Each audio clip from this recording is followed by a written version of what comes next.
What's up, YouTube? It's your boy Next Nell, back with another review. And today we gotta talk about Still Wakes the Deep. It was one of my most anticipated survival horror games of the year. But before we get into that, I gotta thank you guys from the bottom of my heart, right? Thank you guys so much. We recently hit 1,500 subscribers, and that means the world tours were slowly creeping up on 1,600. But with that being said, I would love to know, let me know in the comments, how did you discover our channel? Was it from the Aim Down Sights podcast that we do every Saturday at 7 p.m. with Retri and the Great Panda?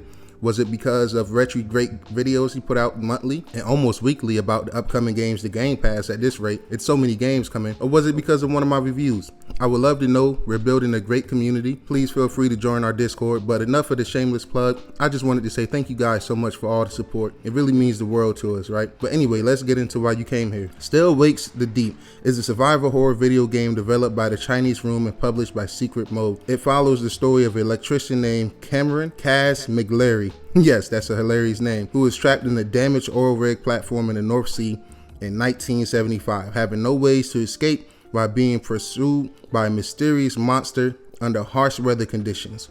Yo, I just want to say this was definitely one of my most anticipated games. I believe it was showed at one of the summer showcases last year, maybe Xboxes, I'm not sure. Maybe one of the smaller shows, I really can't remember. But all I know, when I seen that water and I seen that setting and atmosphere from the trailer, I said, yo, I am going to love this game. And I was very excited to dive into it. So the first thing I want to talk about is the graphics. This is definitely an Unreal Engine 5 showcase. It really looked good. I played in the performance mode. I really do not recommend playing in the quality mode. That is by far one of the worst 30 FPS modes I have played in a video game this generation. Like, yo, I literally DM'd my homie Gritty before he was getting into the game, and I told him, hey, yo, look, make sure you play in the performance mode. He was hard-headed because pretty much like me, he's a graphic whore, and he, I guess, tried the 30, or if it was default to 30, I'm not sure. And man, we joked about it, completely unplayable. But man, the lighting in this game is very good. As I played on the Xbox Series X, but it looks really good, guys. The atmosphere, like I said, is top tier. The texture details is really good. You really feel like you're in the shoes of somebody working on an oil rig in 1975. So I really enjoyed the aspect of just the grittiness of it, right? The atmosphere, the darkness of it, the tone of this world was really well done. And that's what gripped me from the moment I first seen the trailer.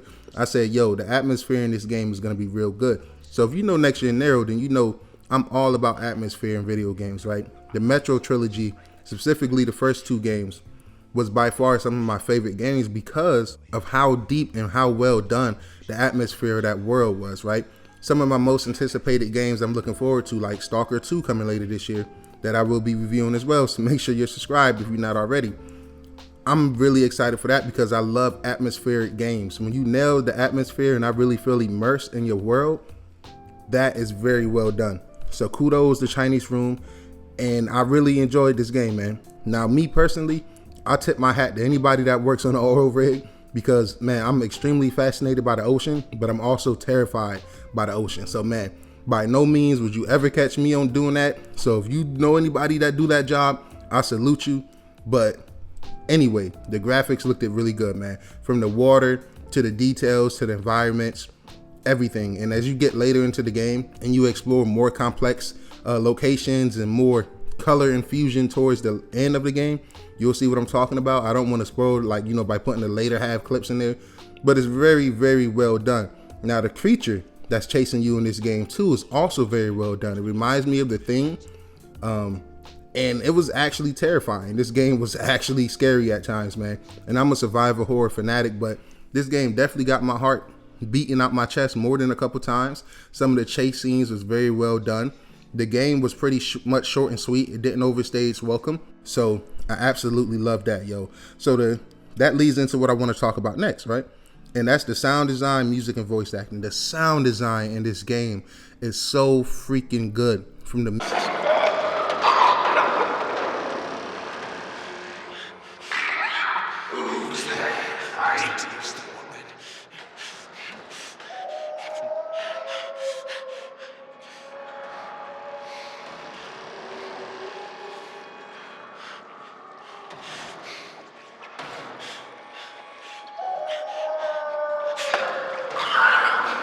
fucking say it!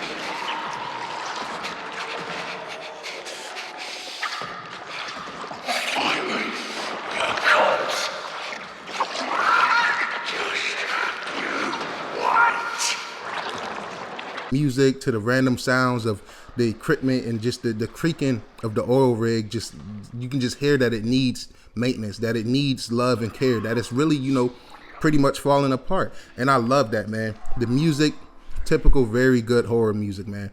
It really get the heart beating in certain places. It's very eerie, and that plays into the atmosphere that I was talking about earlier with the graphics. The game is just very well detailed, and when you add the music and sound design on top of it, man, very good. The voice acting was another highlight.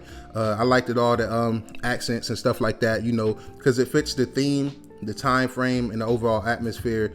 All ties in together, man. So when you got great graphics that showcase the atmosphere of the game, and then you match that with good sound design, music, and voice acting, you win the Next Gen era over 1,000 times over. So I really appreciated that as well. Now the story, the characters is what I want to touch on next. The story, without spoiling it, was very interesting because Kaz, the guy you play as, got a background, and he has a backstory that he's fighting, and you kind of unravel that, right? As you go on throughout the game, you kind of learn that he's on this oil rig because he's running from something. We don't know what he's running from. We just know he's running from his past and possibly the authorities. Without telling too much, we do know he have a family, so I like that as well. It gives you a reason in his shoes to fight to survive so hard, right? To fight to get back to his family and to his daughter. So the characters is very well done. If I had one critique, it's that I didn't get to spend enough time with these characters. And that goes to my next point. I love these characters, right? As some of them, met their untimely demise. RP some of the homies, I got attached to them. They was very down to earth people. They felt like real people. So as I started losing them, I'm like, dang, man, I wish I could have got to spend a little more time with them, unravel a little more of their story, a little more of their background, just to see where they come from, who they are, do they have families, do they like the oil rig, how long have they been on here. But even without knowing all of their backstories, I still became attached to them, where it kind of hurt when some of them didn't get to make it.